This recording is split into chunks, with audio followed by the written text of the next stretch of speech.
Good morning guys. Okay, na dito pa rin tayo sa Bicol. At yun nga, adventure pa rin ang kaunti habang andito pa. Ayan, pakita sa inyo si Mayon Volcano. Ayan, sa likod natin siya. At doon kami pupunta sa medyo baba niya doon. At ano, namimitas kami ng ampalaya sa taniman. Okay, so yun, punta na tayo habang wala pang init kasi mamaya grabe yung init dito. Tara na mag-travel kahit saan mo man gusto. Joe Marian TV.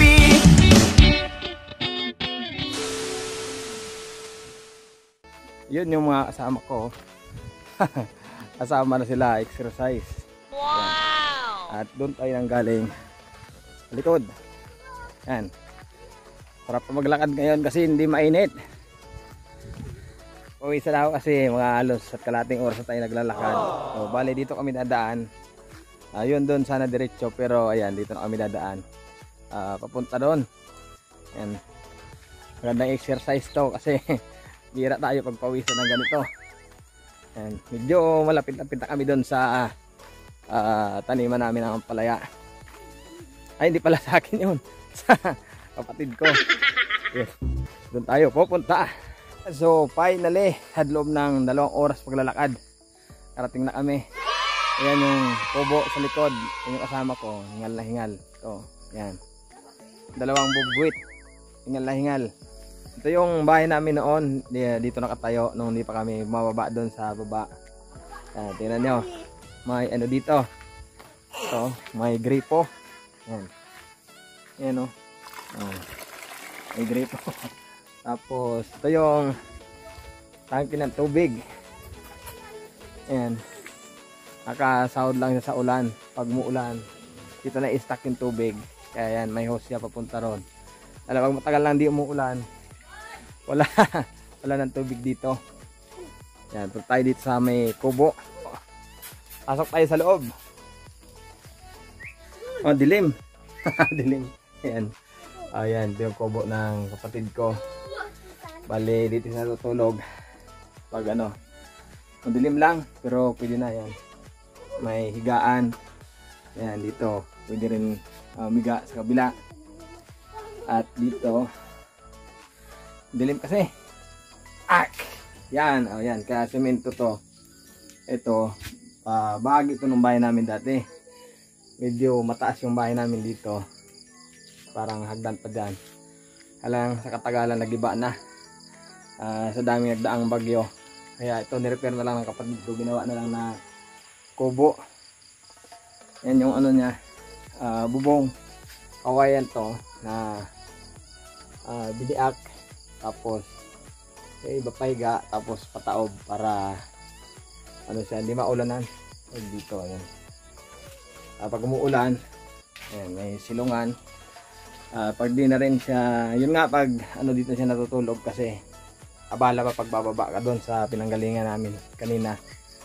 And may ano rin dito, papaya. Native na papaya to, masarap to sa tinula.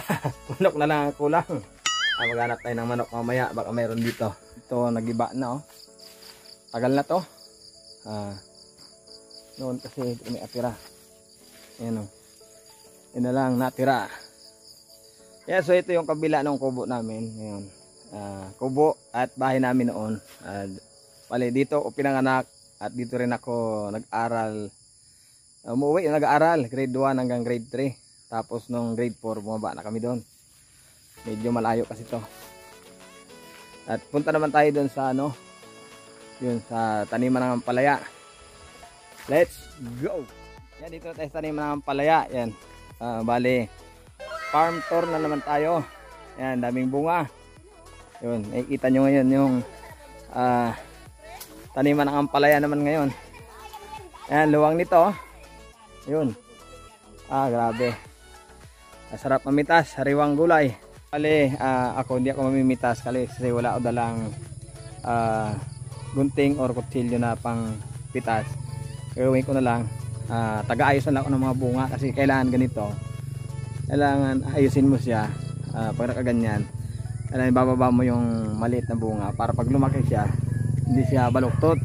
Kung nakatuwid siya na ganito, yan, Dati nagtanim na din kami ng ampalaya dito. Ito din area na to. Ayan, yung ginagawa namin ganyan. Inaayos yung mga bunga na ayan, tulad nan. Ibaba mo siya para tuwid yung paglaki ng bunga. Ayan, hanap tayo ng bunga na aayusin. Yun lang muna ang trabaho natin ngayon dito. Ito sayang mamatay yung puno niya dito. Marami to, maluwang kasi tapos yan pag ganun yan. Bali itong part na to ng Mayon Volcano yung tinataniman to. Nung nakaraan sa Bulacan tayo, pero ngayon is nandito tayo sa Bicol. Yes, ito guys, ayan naka siya, kailangan ibaba natin para ito ganito tuwid siya pag lumaki na yung bunga. Yan yung mga andyan, kailangan ibaba natin ganun. Pag nagtanim ka ng ampalaya, kailangan araw-araw mo siyang iikutin para yung mga bunga ganun. Reject kasi pagka baluktot yung mga binibili na sayang lang yung bunga pag di inayos. Bali nakakalibang lang pag dito ka. Ayan, kasi may kita mo, nakakatuwa. Tulad yan. Ayan ang daming bunga. Pag sa Maynila ka, puro bili. Pag dito, ayan, pwede kang mangingi. Pag mga pangluto-luto mo lang, pang ulam, pwede. Yan, marami tayong naitang bunga na hindi siya nakaayos. Tulad nito, ayan, ayusin natin siya. Yan. Kailangan ganyan pag lumaki ito, good. Pag yung kasi reject dahil ganito magiging labas niya yan. Pero pwede naman siyang lutuin, gulay. Kaya lang yung ang tinda ayaw nila ng ganon. Gusto yung tulad niyan. Ito, yan, yung magandang bunga talaga niya. Ito pa yan. So nagpahinga muna kami. Ito pala yung kasama ko, si Daniel, at yung alaga niyang aso. Anong pangalan to? Barbar. Ayan Barbar. Ang ilong ni Barbar. Yan. Ito naman si Daniel Boy Taba. Yan. Ayan, so bali, lipat tayo mga travel sa taniman naman ng sigarilyas. At yun, mga arbor lang tayo mangingi. Mangingi tayo dun sa pinsa ko naman yung may tanim. Ayan. Pupunta tayo doon. At ito, pakita ko sa inyo si Mayon Volcano dito sa area na to. Ayan, medyo maganda-ganda pa rito. Kita pa siya dahil walang ulap at wala pa ring init. Kasi pag mamaya, pag may ulap na, natatabunan na yung kalahati niya. Ayan Ayan. Alright. Yun. Ayan. Ayan si Mayon Volcano. Ita nyo, medyo nakuna natin ng counting ngayon. Ayan, so ayan siya. Ayan si Mayon Volcano. Itong part natin nasa Mayon Volcano na to. Ayan. Ayan, dito pa rin tayo. Ito yung dadaan natin. Ayan. Mini adventure.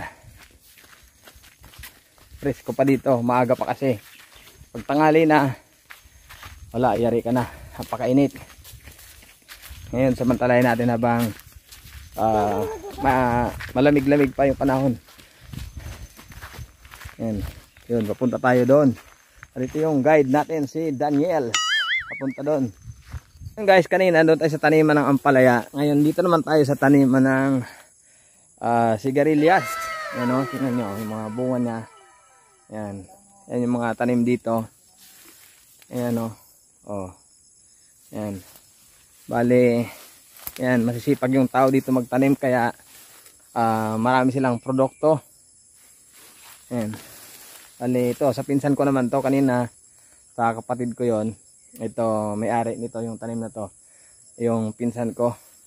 Ayan. Mahingi lang tayo ng dadalhin pa uwi sa Maynila mamaya.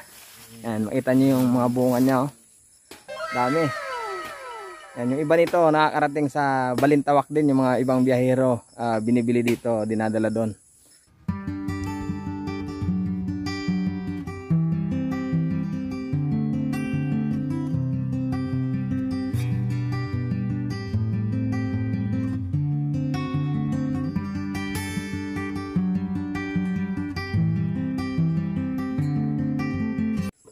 So yun, mga travel, pauwi na tayo. Ayan, nakahingi tayo ng ito. Ayan. Nakahingi tayo ng sigarilyas. Nadali natin to sa Manila. Pagbalik natin mamaya. Yun, so papunta na tayo doon. Pabalik na tayo. Doon tayo nanggaling sa taas. Punta na tayo doon sa may kubo ulit namin. At mag-prepare na tayo ng pabalik kasi mamaya sakyan natin yung kariton, di kaya ng kalabaw pag mainit na, kaya doon na tayo. Nakaalis na tayo sa kuweba at andito pa rin tayo sa part ng Mayon Volcano. Ayun, ayan si Mayon, oh. Kita nyo naman, ayun siya, oh.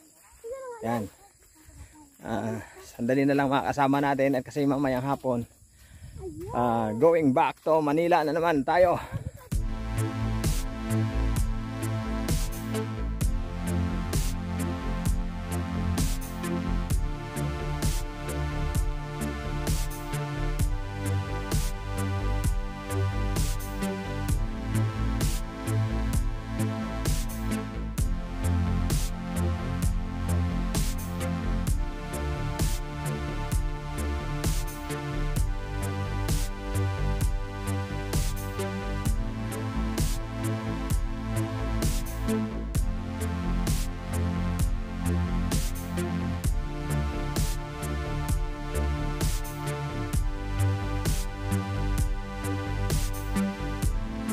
Ito yung napitas dyan sa taniman ng palaya. Ito nakarami at ibababa na to dun sa baba kasi mamaya kukunin na to nung bibili.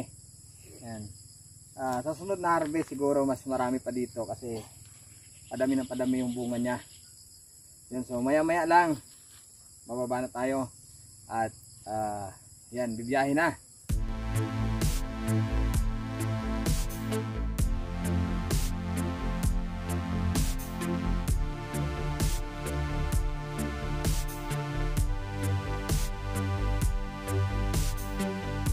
Yun, pabalik na tayo. Galing doon sa taniman ng palaya.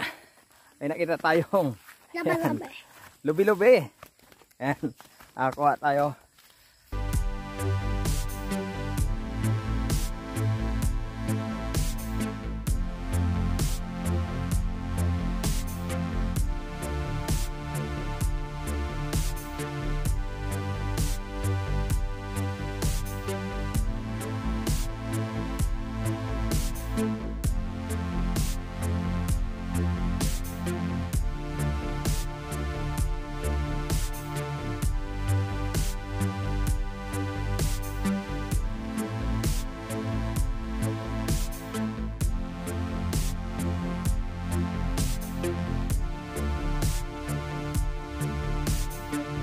Ayan, ito yun sa pasalubong center sa Bato Camarines Sur. Pag lampas yun ng Riles, pag pupunta kayong Manila, bandang kaliwa siya.